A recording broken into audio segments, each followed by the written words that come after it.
दोस्तों 2026 में 5 राज्यों में चुनाव होने हैं, लेकिन इसकी शुरुआत बीएमसी इलेक्शन से होनी है। जनवरी में होने वाले महानगर पालिका की इलेक्शन पूरे देश की सबसे बड़ी महानगर पालिका, जिसका संदेश 5 राज्यों में भी जाएगा और महाराष्ट्र की सियासत पर भी प्रभाव डालेगा। ठाकरे ब्रदर्स का साथ आना, पवार परिवार का एक बार फिर से एक मंच पर नजर आना और साथ ही देवेंद्र फडणवीस और शिंदे के बीच में, एकनाथ शिंदे के बीच में भविष्य की सियासत का एक अध्याय शुरू होना, इसे ही लेकर समझेंगे। हमारे साथ भाऊ तोरसेकर मौजूद हैं, जो कि महाराष्ट्र की पत्रकारिता के भीष्म पितामह हैं। उनसे ज्यादा ज्ञान, उनसे ज्यादा खबरें किसी और के पास नहीं हो सकती। भाऊ सर, इतना लंबा एक्सपीरियंस जरा आज हमारे दर्शकों के साथ भी शेयर कीजिए। बहुत बहुत स्वागत है। नमस्कार सर। प्रणाम सर। भाऊ सर, सीटों का बंटवारा हो गया है बीजेपी शिवसेना के बीच, कैसे देख रहे हैं सर इसे आप? 202 सीटों पर बंटवारा हुआ, लेकिन 20 पर अभी भी पेच फंसा है। नहीं, जितनी जानकारी मुझे और 5 दिन पहले से है मेरे पास वो जानकारी, लेकिन मैं ओल्ड फैशन पत्रकार हूँ, तो जो खबर मिलती है वो जो देने वाला होता है वो एक्सपोज ना हो, इसके लिए मैं मुझे मिली तो भी उस पर बोलता नहीं हूँ। तो जहां तक मेरी जानकारी है 140 सीटें बीजेपी लड़ेगी और 75 सीट पर ये लड़ेंगे, एकनाथ शिंदे लड़ेंगे। यानी महायुति के बारे में अगर हम बोल रहे हैं तो 75 सीटें ये लड़ेंगे और 12 सीटें बचती है। तो 12 सीटों में मैंने आज सुबह उस पर मराठी में वीडियो डाल दिया है। तो 12 सीटें बचती है, तो उसमें से 6-7 सीटें रामदास आठवले को जाएगी और 5-6 सीटों पर अजीत दादा की जो एनसीपी है, जिसके साथ ओपनली युति नहीं की, अलायंस नहीं की है, उनके लिए लूज कैंडिडेट दिए जाएंगे। इस तरीके से अब गणित है 227 का। तो ये ठीक है, जो अभी उन्होंने डिक्लेयर किया है वो ठीक है, लेकिन जो मेरी जानकारी है उसके आधार पर मैं बोल सकता हूँ कि 140 और 75 और 12 ऐसी डिवीजन है। यानी कि जो 79 का आंकड़ा चल रहा है वो 75 पर आ सकता है जब इसका फाइनल ऐलान किया जाएगा। तो बिल्कुल बिल्कुल बिल्कुल। लेकिन सर, दूसरी तरफ ठाकरे ब्रदर्स साथ आ गए हैं और बीएमसी के चुनाव में इस बार किस तरीके का तूफान आप देख रहे हैं? 3.5 साल बाद होने वाले चुनाव कितने महत्वपूर्ण नजर आ रहे हैं और क्या यहां से डिसाइडिंग फैक्टर आपको नजर आ रहा है पिछले चुनावों से? देखो, आपने अगर समंदर देखा है तो सुनामी हो या बवंडर हो या जो कुछ हो, बड़ा चक्रवात हो, तो समंदर की सतह होती है, उधर से आधा 1 किलोमीटर नीचे जाओ तो समंदर शांत होता है। तो ये तूफान वगैरह सब मीडिया में बहुत है, लेकिन मीडिया 2-3% से ज्यादा नहीं होता। 95-97% समाज जो होता है वो चुनाव लड़ता है, चुनाव में वोटिंग करता है, जो कुछ करता है। तो वैसा कोई तूफान वगैरह दिखाई नहीं देता है ही नहीं। हाँ, मीडिया में बहुत कुछ है, मीडिया में तो तूफान, बवंडर है, सुनामी है, जो कहोगे वो है।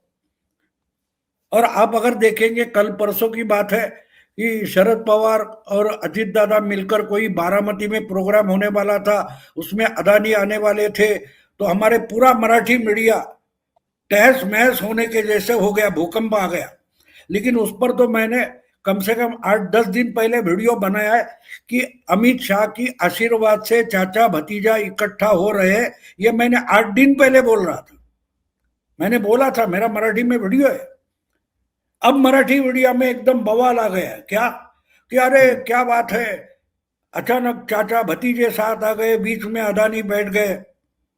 लेकिन अदानी वहां बैठे, इसका कारण अमित शाह की आशीर्वाद से और इच्छा से चाचा भतीजा इकट्ठा हो रहे हैं।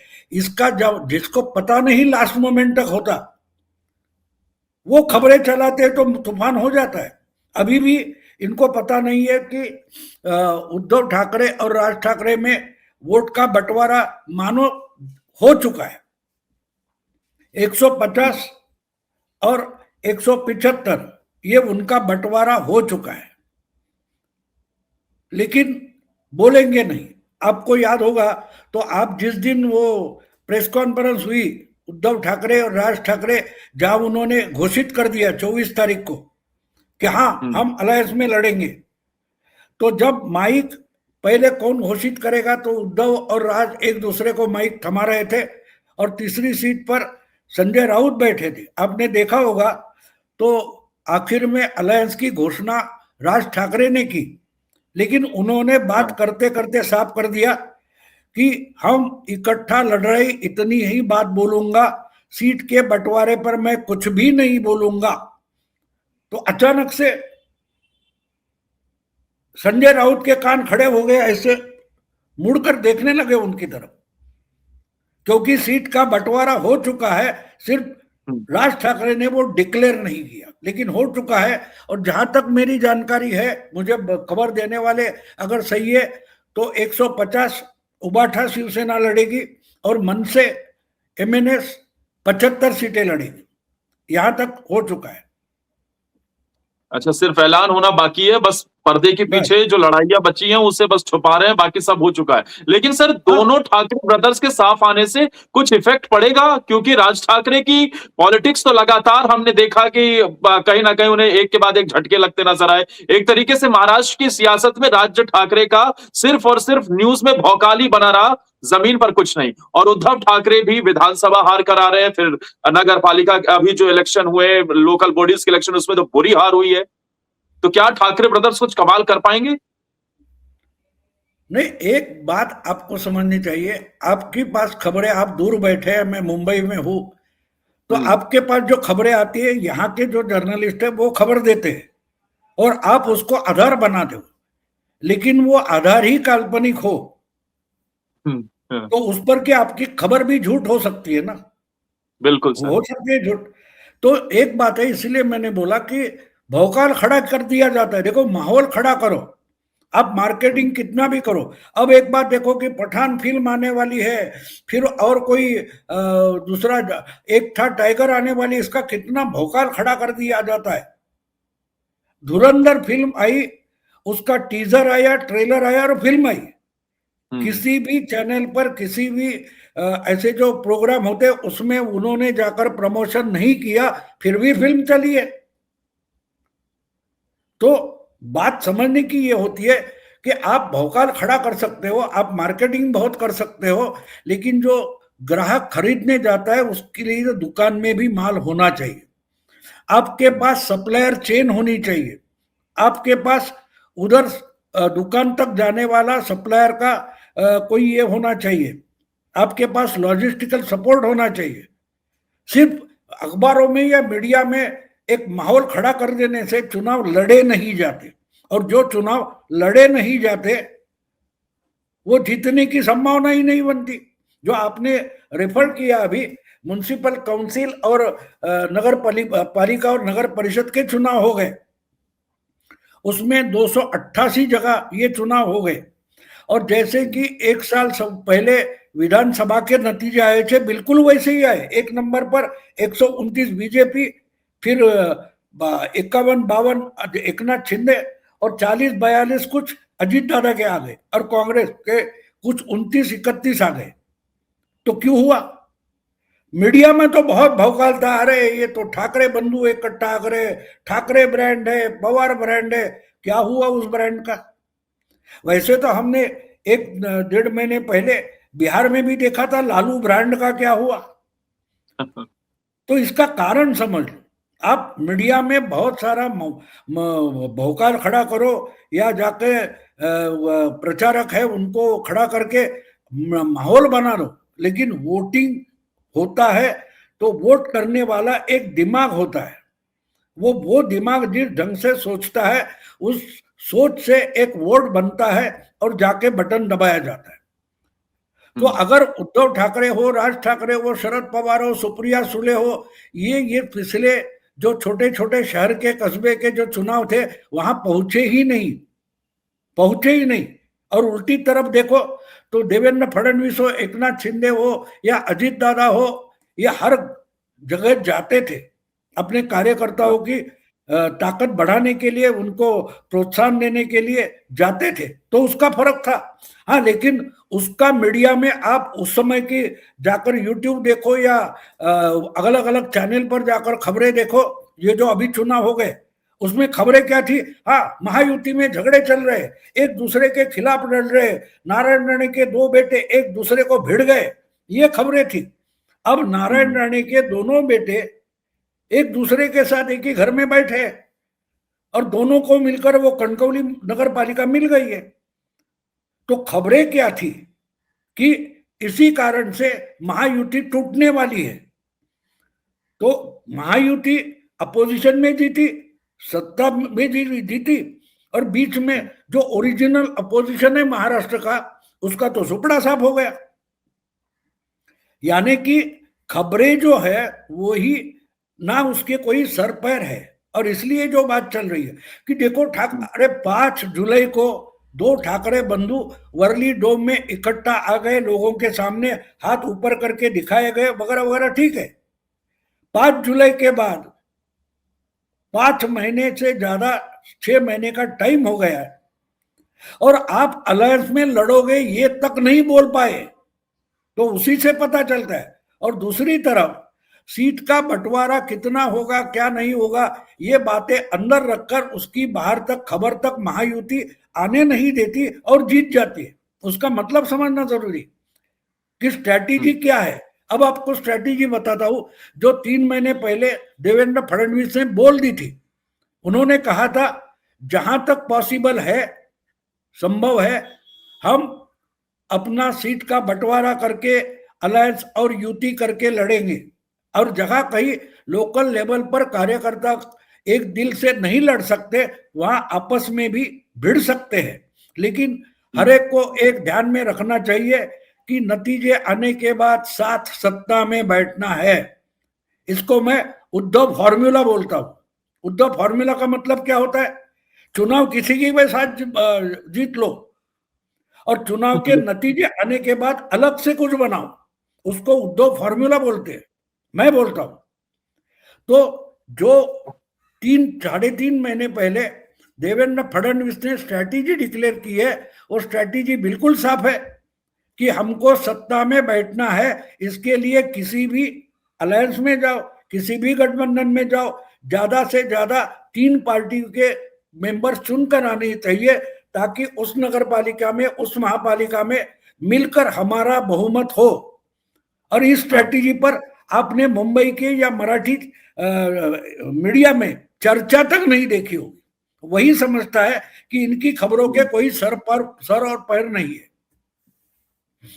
लेकिन सर जिस तरीके से ये बीएमसी के इलेक्शन है, देवेंद्र फडणवीस के लिए ये चुनाव किस तरीके से होंगे? अभी वो एक भले ही लोकसभा चुनाव पक्ष में ना गया हो, लेकिन उसके बाद लगातार वो हर एक फॉर्मेट में खरे उतरे हैं। तो देवेंद्र फडणवीस के लिए, और दूसरा ये कि उद्धव ठाकरे की सियासत भी अब महाराष्ट्र में वही हाल हो गया जो मध्य प्रदेश में कमलनाथ का था, या उत्तर प्रदेश में अब अखिलेश यादव का हो रहा है, या बिहार में तेजस्वी यादव का हो गया। इसीलिए मैं आपको समझाने की कोशिश कर रहा हूं, आप यंग हो मेरे से, कि खबरें सिर्फ मत बोलो, खबरों के पीछे जाओ, उसका पोस्टमार्टम करो, इसमें सच्चाई कितनी है, झूठाई कितनी। हाँ सर। लोकसभा चुनाव के बाद एक मंच पर किसी कार्यक्रम में मैं और देवेंद्र फडणवीस थे, और देवेंद्र फडणवीस ने उसके पहले एक बयान दिया था कि हम झूठे नैरेटिव से हारे। तब मैंने उनको बोला था कि बीजेपी या एनडीए झूठे नैरेटिव से नहीं हारे हैं, बीजेपी हारी यही तो झूठा नैरेटिव है। ये आपको समझना चाहिए।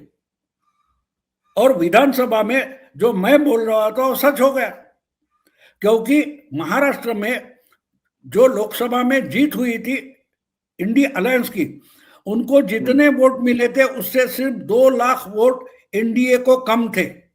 मतलब लगभग लेवल था।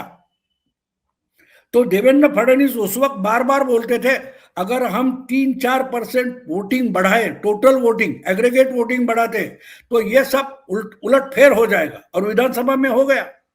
तो वो खबर थी, लेकिन मीडिया को वो खबर करने की जरूरत ही नहीं महसूस हुई। और बाद में नतीजे आए 2000 विधानसभा के 24 के, तो बोले भूचाल हो गया। अरे कब से भूचाल आ गया? और आज वही बात रशीद अलवी भी बोल रहा है हाँ। रशीद अलवी भी बोल रहा है। रशीद अलवी का जो स्टेटमेंट डिग्गी राजा के बाद आ गया, वो जरा बारीकी से सुनो। रशीद अलवी ने क्या बोल दिया कि बीजेपी ने, आरएसएस ने थोड़ा सा हाथ पीछे लिया तो देखा पार्लियामेंट इलेक्शन में क्या हो गया। तो पार्लियामेंट इलेक्शन में बीजेपी के सीट घटे, ये राहुल गांधी या कांग्रेस या इंडी अलायंस की करतूत नहीं थी। आरएसएस पीछे हट गया, इसलिए बीजेपी की संख्या घटी थी। यानी कि रास्ते पर से आप जा रहे हो और आपको कहीं किसका बटुआ गिरा हुआ मिला और उसमें 2 लाख रुपए है, आप अगर उसको आपकी कमाई कर, गाढ़ी कमाई मानोगे तो आप फंस जाते हो। कांग्रेस का वही हो गया। तो कांग्रेस को जो महाराष्ट्र में लोकसभा में सक्सेस मिला था वो उनका नहीं था, वो बीजेपी एनडीए की गलती थी, ओवर कॉन्फिडेंस था। तो विधानसभा में जो कुछ हो गया वो साफ था, उन्होंने मेहनत की। और कांग्रेस या इंडी अलायंस जो है, महाविकास आघाड़ी है, वो मेहनत नहीं करना चाहते। हमारे मराठी में एक अच्छी कहावत है, असेल माझा हरी तो देईल खाटल्यावरी। इसका मतलब ये होता है कि अगर भगवान मुझ पर प्रसन्न है तो मुझे मैं बैठा हूं उसी खटिया पर लाके कुछ देगा, और नहीं देगा तो क्या भूखे मरोगे? आपको हाथ पांव तो हिलाने पड़ेंगे। अगर आप अपनी मदद नहीं करोगे तो भगवान भी आपकी मदद नहीं करता। और यही हालत महाराष्ट्र में अपोजिशन की है। इनको हराने की जरूरत नहीं है, कोई तूफान वगैरह नहीं है। मैं तो उल्टा बोल रहा हूं कि ये अगर समझो अभी बीच में छोटी नगर पालिका वगैरह अगर बीजेपी ने जीत लिए तो उसका क्रेडिट देवेंद्र को देने की कोई जरूरत नहीं है। देवेंद्र अपनी पार्टी का काम कर रहे हैं, सामने वाले ने कुछ काम किया ही नहीं। स्कूल में अगर क्लास में अगर 10 बच्चे हैं और 8 बच्चे 7 बच्चे स्टडी नहीं करेंगे, आंसर बुक नहीं लिखेंगे, और जो अच्छी मेहनत किया है वो पहला दूसरा तीसरा आ गया तो उसको क्रेडिट नहीं बोलते, उसको मेरिट लिस्ट नहीं बोलते। तो इसलिए आज भी जो कुछ हो रहा है ये हारने की तैयारी कर रहे हैं, बीजेपी लड़ने की तैयारी कर रहा है। परीक्षा देनी है उसकी तैयारी करता है, वो तो पास हो जाएगा। और सामने वाले अगर परीक्षा भी ढंग से नहीं देंगे तो जो कम से कम मार्क्स से भी पास हो जाता है उसका ही एक दूसरा नंबर बन जाता है। तो जो कुछ हो रहा है वो बिल्कुल विषम है। बीजेपी और उनके साथी जो अलायंस है वो चुनाव लड़ने की तैयारी में है और सामने वाले हारने की तैयारी में लगे हुए। ये सिचुएशन है बीएमसी चुनाव की, या जो 29 कॉर्पोरेशन का चुनाव होता जा रहा है उसमें अपोजिशन अगर हारने की तैयारी कर रहा है और ये लड़ने की तैयारी कर रहे तो ये कोई बड़ा पराक्रम नहीं कर रहे। तो उद्धव ठाकरे की सियासत सर कैसी हो गई है अब महाराष्ट्र में? कुछ बचा है कि नहीं बचा उनके पास? उन्होंने खुद ही सत्यानाश कर दिया है ना।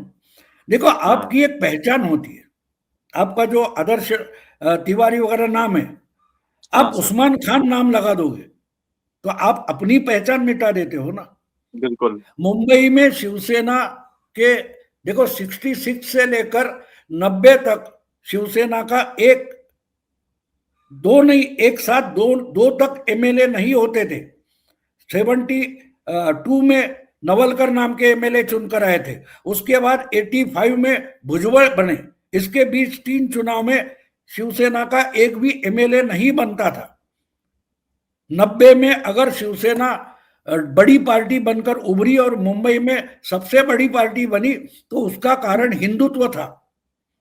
अगर उद्धव ठाकरे हिंदुत्व ही भूल गए, आजकल वो भाषण में हिंदू बंधु भगिनी ऐसा भी नहीं बोलते। अगर राज ठाकरे भगवा शाल लगाना छोड़ देते हैं तो वो अपनी पहचान डुबा रहे, तो उनकी हालत क्या होगी? हमको ताड़ने की और देखने की जरूरत नहीं है। हाँ, मीडिया में जोर शोर, अरे 2 भाई इकट्ठा हो गए, मानो महाराष्ट्र की पूरी जनता खाना पीना छोड़कर कब ये 2 भाई साथ में आ गए, इसके लिए भूखे सालों से बैठे। इस ढंग की खबरें हम महाराष्ट्र की मीडिया में देख रही है, वो धूल झोंकने वाली है। सच्चाई 16 तारीख को आपके सामने आ जाएगी। उद्धव की हालत क्या है। अब ये बार बार हाँ, बोला गया, जब एकनाथ शिंदे हटकर बाजू हो गया, आपको फैक्ट बताता हूं, अभी अभी जो 2024 का विधानसभा चुनाव हो गया, उसके बाद जो चुनाव के नतीजे आ गए, उस नतीजों में उद्धव ठाकरे के पार्टी के मुंबई में जो वोट है, वो कांग्रेस के और एनसीपी के साथ मिलकर लड़े थे, फिर भी हाँ, उनके वोट 23% है। अगर कांग्रेस उनके साथ नहीं है तो वो वोट बचेंगे या नहीं, सोचो। दूसरी तरफ राज ठाकरे को अकेले लड़े थे, 7% है। तो दोनों का अगर इकट्ठा कर दो तो 30%, 30% हो जाता है प्रतिशत। और बीजेपी के वोट पिछले विधानसभा में एक साल पहले मुंबई में 29-29% है, और एकनाथ शिंदे के 17% है। दोनों को इकट्ठा करो तो 46% बनता है। अब जो हाँ, विधानसभा में शिंदे देवेंद्र एक साथ थे, आज भी मुंबई में वो दोनों साथ है, लेकिन उद्धव के साथ राज ठाकरे आ गए, लेकिन कांग्रेस निकल गई है। हम्म, तो पहले से अगर 16% का गैप है, उसमें से कांग्रेस आपके साथ नहीं है, तो और घट सकते हैं। तो ये 16% का फासला क्या मीडिया भर के नहीं देगा मीडिया में। और एक बात और समझना चाहिए कि मीडिया में आपके लिए कितनी भी सहानुभूति हो, सिंपति हो, चुनाव आयोग वो सहानुभूति गिनकर मतगणना नहीं करता, ये पहले समझो। कमेंट्री बॉक्स में बैठकर आप किसी भी टीम को हरा सकते हो, लेकिन ट्रॉफी चाहिए तो मैदान में उतरकर खेलना पड़ता है। हम्म। उद्धव ठाकरे के सारे बैट्समैन बॉलर कमेंट्री बॉक्स में बैठे, कैसे जीतेंगे मैच, आप बताओ मुझे। सिर्फ हवा बन रही है, जमीन पर कुछ भी नहीं है। लेकिन सर अमित शाह, नहीं, आपने जिस बात यही का बात जिक्र, हाँ, आपने बोला कि समा बन रहा है।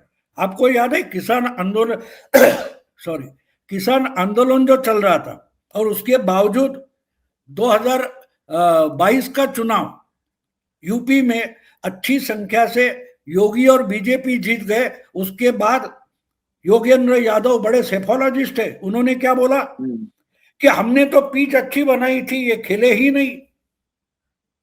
समझे, वो हाँ, आंदोलन किसानों के लिए नहीं था, उसमें योगेंद्र यादव बीजेपी को हराने के लिए लगे थे, राकेश टिक्केत बीजेपी के खिलाफ लगे थे। लेकिन उस पर वो जो पिच बनाया उन्होंने, उस पर अखिलेश या राहुल गांधी या कांग्रेस खेले ही नहीं, ये इनकी तकरार है। तो हम्म, मीडिया ने बढ़िया माहौल बनाया, पिच अच्छा बनाया, लेकिन हाँ, पिच बनाने वाला मैच खेलता नहीं। जो ग्राउंड्समैन होता है वो मैच नहीं खेलता। तो उद्धव ठाकरे के पास ग्राउंड बनाने वाले हैं, कमेंट्री करने वाले हैं, खेलने वाले नहीं है, ये प्रॉब्लम है। हाँ। लेकिन सर अमित शाह, आपने जिस बात का जिक्र शुरू में ही किया कि अमित शाह शरद पवार और अजित पवार को एक साथ लाना चाहते हैं, पवार फैमिली को अमित शाह जोड़ना क्यों चाहते हैं? अब एक बात होती है, आप पानी और अग्नि को साथ में लाओ तो क्या होता है, दोनों का ही नुकसान होता है ना। बिल्कुल। हाँ, तो इसलिए साथ ला रहे हैं, इसमें समझ जाओ। तो यानी कि कहीं ना कहीं काटने की तैयारी है, जिस हिसाब से आप संदेश नहीं नहीं, दे रहे हैं। शरद पवार की क्रेडिबिलिटी, शरद पवार जो सेक्युलर वगैरह लिबरल वगैरह है, उनकी क्रेडिबिलिटी खत्म हो जाती है। हम्म, और दूसरी तरफ अगर अजीत दादा पार्टी के पूरे पार्टी के मुखिया बन जाते हैं, तो वो तो अमित शाह के शरण में ही रहने वाले हैं।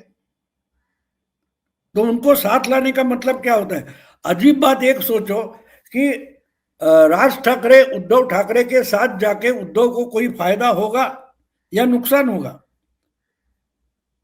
उद्धव को तो मैंने तो इस पर वीडियो बनाया कि क्या राज ठाकरे खुद आया है या देवेंद्र ने उद्धव के पास भेजा है। ये जो गेम होता है ना, वो गेम हमको समझना चाहिए। पॉलिटिक्स इतनी ओपनली रास्ते पर कोई तमाशा कर रहा है, इस ढंग से पॉलिटिक्स नहीं चलती। कुछ बातें हमको दिखाने के लिए होती है, और पर्दे के पीछे बहुत सारा कुछ होता रहता है। लेकिन आज मैं देखता हूं सब सब भाषा की खबरें देखता हूं, मैं अचंभित हो जाता हूं कि इतना आसान हो गया पॉलिटिक्स। ये जो आपके हिंदी में या हमारे मराठी में बहुत सारे ज्ञानी लोग बैठे, इनको ऐसा लगता है कि हम शतरंज के बिसात पर खेल रहे हैं। यहां से राहुल गांधी को उठाया वहां रख दिया, वहां से प्रियंका को उठाया इधर रख दिया, यहां से उद्धव को उठाया। ये अरे ये जिंदा लोग हैं, ये पॉलिटिक्स करते हैं, वो आपको सब बातें बताते नहीं। कभी कभी आपको झूठा नैरेटिव फैलाने के लिए खास एक्सक्लूसिव सोर्सेस की न्यूज दी जाती है, ताकि उसका टेस्ट करके देखे इस पर रिएक्शन क्या आ रही है। तो ये भी समझना जरूरी है। लेकिन हमको लगता है अरे ये तो कांग्रेस का खास नेता है, ये तो बीजेपी का खास नेता है, इसने चुपके बोला है और किसी को मत बोलो। जब वो बोलता है कि किसी को मत बोलो, मेरा नाम मत लो, तो वही समझना कि ये सरासर नैरेटिव पुश कर रहा है। तो इसलिए जो मुझे खबर थी, जो खबर जानकारी मेरे पास थी, तो उस पर मैंने उस वक्त वीडियो बना दिया कि अमित शाह की आशीर्वाद से या आदेश से चाचा भतीजा इकट्ठा हो रहे हैं, क्योंकि पवार की सबसे बड़ी चिंता आज की तारीख में अपनी बेटी को सेटल करना है, अपनी बेटी को सेटल करना है। तो अगर गाजर दिखाया होगा, कुछ लालच दिखाया होगा, ये कर दो, दोनों पार्टी के मिलकर 9 MP हो जाते, आ जाओ, तो आपको एक सेंट्रल का मिनिस्टरशिप मिल जाएगा, सुप्रिया को कर देंगे। लेकिन उन्होंने तो डिक्लेयर नहीं किया है, लेकिन खबरें जोर शोर से चल रही है और खबरें एनसीपी की तंबू से ही आ रही है। तो बात समझो क्या गेम चल रहा है। सर लेकिन शरद पवार का राज्यसभा का कार्यकाल भी समाप्त हो रहा है, क्या इस बार अगर, क्योंकि हर तरीके से अभी अजित पवार ही हावी होते हुए नजर आ रहे हैं, सत्ता में भी है, उप मुख्यमंत्री भी है, ज्यादा विधायक भी हैं और दिल्ली में भी पकड़ है, तो ऐसे में अजित पवार यानी कि चाचा के भतीजे के सामने क्या चाचा सरेंडर कर सकते हैं? ऐसी भी खबरें खूब चल रही हैं, क्योंकि उनकी जो भाभी है शरद पवार की, उनकी तरफ से भी संकेत मिला कि सबको साथ आना चाहिए, सुप्रिया सोले है या फिर प्रफुल्ल पटेल हो, ये सब भी लगातार इस तरीके के बयान दे रहे हैं, तो इसके क्या मायने समझे? वही तो है, देखो अमित शाह या नरेंद्र मोदी इतने चालाक पॉलिटिशियन हैं, वो बोलेंगे आप हमको शरण आ रहे हैं, आ जाए, हमारे शरण में आपको ले लेते, लेकिन एक काम करो, जरा 2 किलोमीटर पीछे जाओ और वहां से रेंगते रेंगते आ जाओ, यानी दुनिया के सामने खुद की बेइज्जती करके ही वापस आ जाओ, शरण में ले लेंगे। अगर इनके साथ बात करके ही 2019 को 2.5 दिन का जो गवर्नमेंट बना था देवेंद्र और अजित का, उसके बाद शरद पवार ने पलटी मारी थी, इसलिए वो सरकार 2.5 दिन में गिर चुकी थी। तो एक तरीके से अमित शाह और नरेंद्र मोदी का भी नाक कट गया था। जो चालाकी शरद पवार ने की थी, एक तरीके से इतने ताने सुनने पड़े हैं शाह को, देवेंद्र को और मोदी को, तो उसकी तो वसूली करनी पड़ेगी ना। तो बेइज्जत होके आ जाओ, समझा? तो खबरें एनसीपी की तरफ से आ रही है, बीजेपी की तरफ से इसमें से एक भी खबर नहीं आई है। मतलब साफ है कि आपको साथ लेंगे, लेकिन पूरी बेइज्जत करके, नंगा करके लेंगे।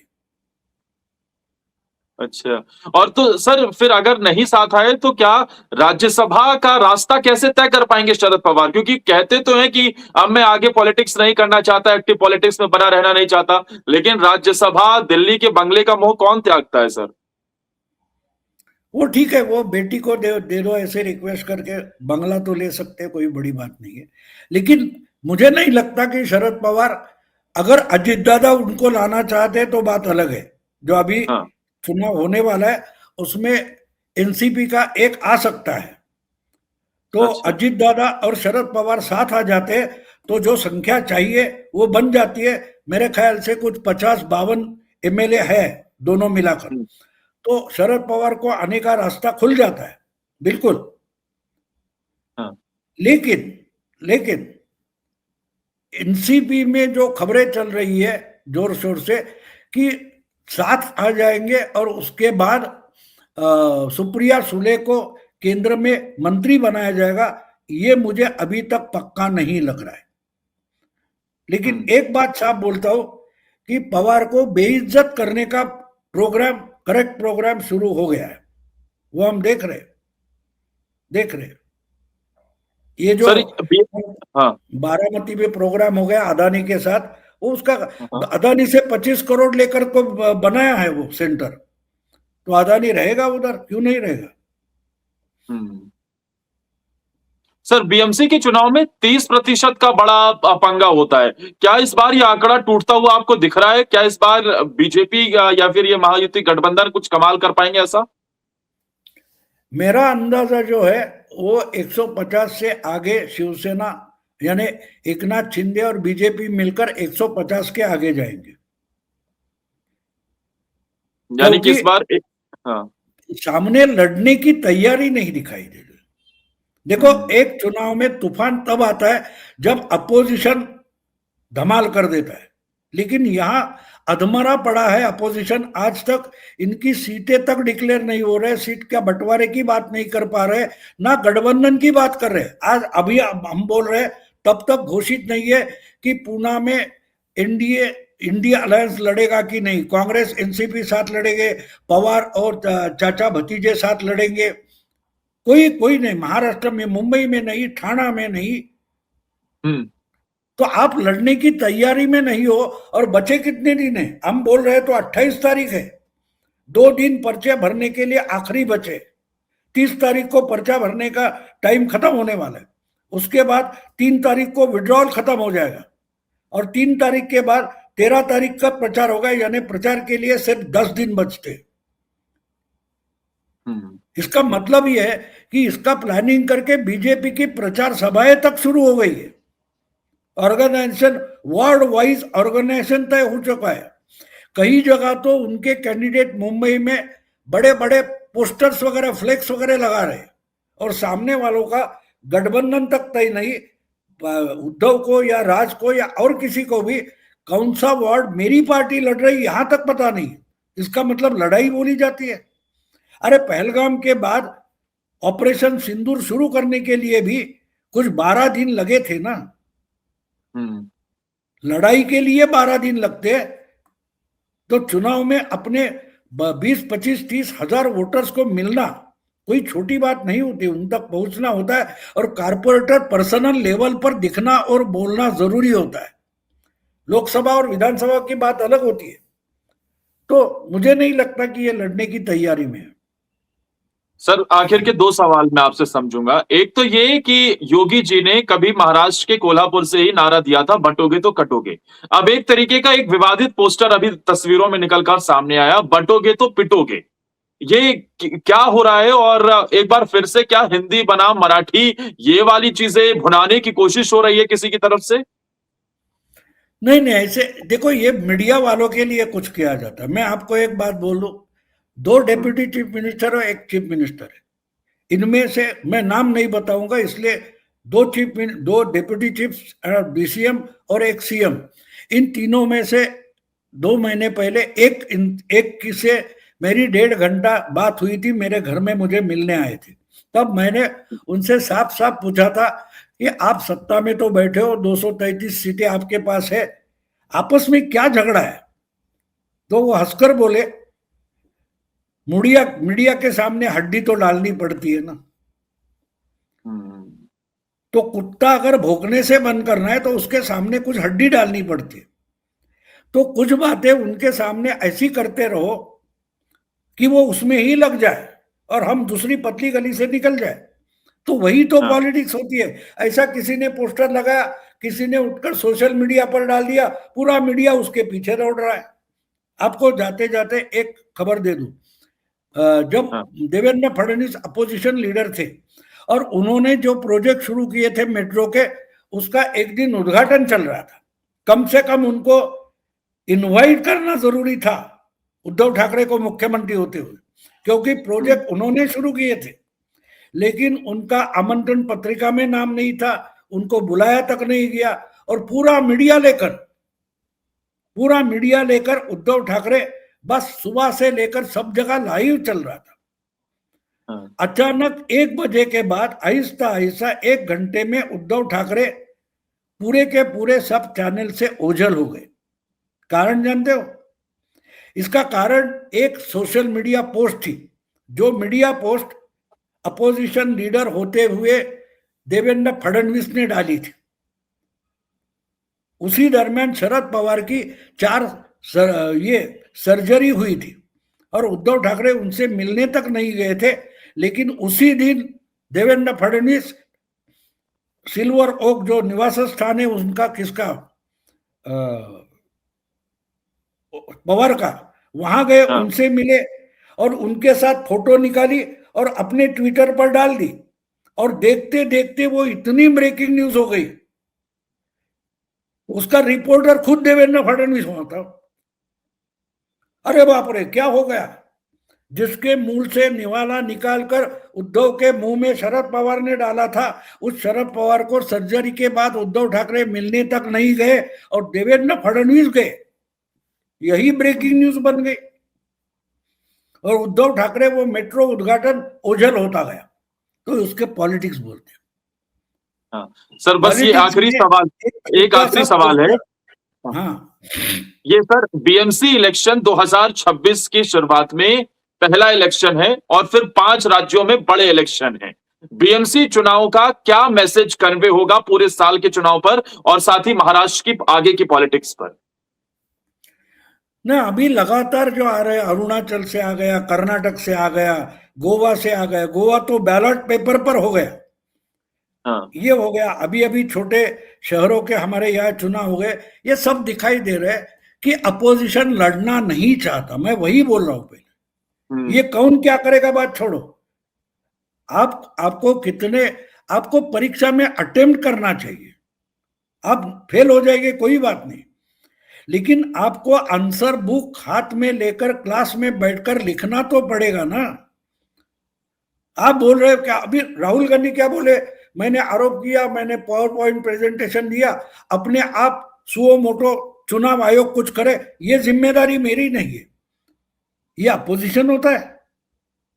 अपोजिशन आरोप करेगा और ना कोर्ट में जाएंगे ना चुनाव आयोग में जाएंगे। उसका मतलब क्या है? आप चुनाव भी मत लड़ो।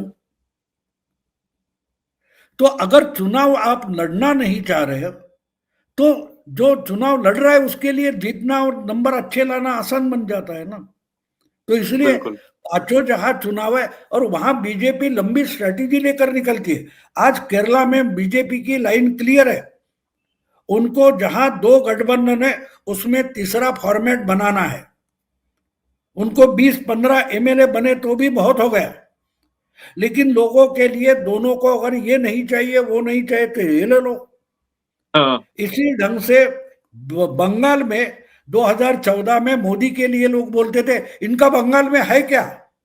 आज बंगाल में 2 नंबर की पार्टी है 11 साल में। तो वहां प्लानिंग ये थी कि पहले कम से कम फाइट करो, हो सके तो 2 नंबर पे आ जाओ। करते करते कहां पहुंचे देखो कि वो ममता के लिए चैलेंजर बन गए। तो ये लंबी स्ट्रैटेजी है और इनकी स्ट्रैटेजी ऐसे कि बस अभी क्या मिलता है, अभी मिलता है ले लो, कल दिवालिया हो जाए कोई प्रॉब्लम नहीं। ऐसे लोगों से बीजेपी को लड़ना आसान हो जाता है जिनके पास कोई लंबी स्ट्रैटेजी नहीं है, लंबी पॉलिटिक्स की आइडिया भी नहीं है। ठीक है भाऊ सर, बहुत बहुत शुक्रिया, आपने समय दिया और बीएमसी इलेक्शन को लेकर आपकी जो अंदर की खबरें थी इसके साथ ही बहुत बड़ी बड़ी खबरें आपने बताई जो शायद दिल्ली, उत्तर प्रदेश और हिंदी भाषी इलाके के लोगों को हिलाने के लिए काफी है। क्योंकि जो खबरें दिखती हैं असल में वो खबर नहीं होती है। अंदर की खबर जाननी है तो एक तरफ जहां महाराष्ट्र की सियासत में देवा भाऊ का तूफान है, तो वहीं पत्रकारिता के क्षेत्र में महाराष्ट्र में भाऊ सर आपकी पकड़ वो पूरी दुनिया अच्छे से जानती है। बहुत बहुत शुक्रिया सर, प्रणाम आपको, आपने समय दिया, हमारे साथ जुड़े। और महाराष्ट्र में बीएमसी इलेक्शन को लेकर आपका क्या कहना है? जो सर ने कहा, क्या इस बार देवेंद्र फडणवीस बहुत बड़ा खेल करने वाले। और क्या आप भी मानते हैं कि उद्धव ठाकरे और राज ठाकरे ये तो मैदान में है ही नहीं, इन्होंने तो मैदान खाली छोड़ दिया है कि भैया आप आओ, लड़ो और जीतो, कोई फर्क नहीं पड़ता हमें। इन ठाकरे ब्रदर्स की जोड़ी क्या सुपर फ्लॉप साबित होगी? और अमित शाह ने जो कहा है, क्या इस शिंदे परिवार को एक साथ लाना बहुत, क्या पवार परिवार को एक साथ लाना महाराष्ट्र की सियासत की बहुत बड़ी हलचल होगी? अपनी राय कमेंट सेक्शन में जरूर दीजिएगा और पसंद आए हो तो प्लीज आप हमारे चैनल को सब्सक्राइब कर सकते हैं। बहुत बहुत शुक्रिया सर, आभार।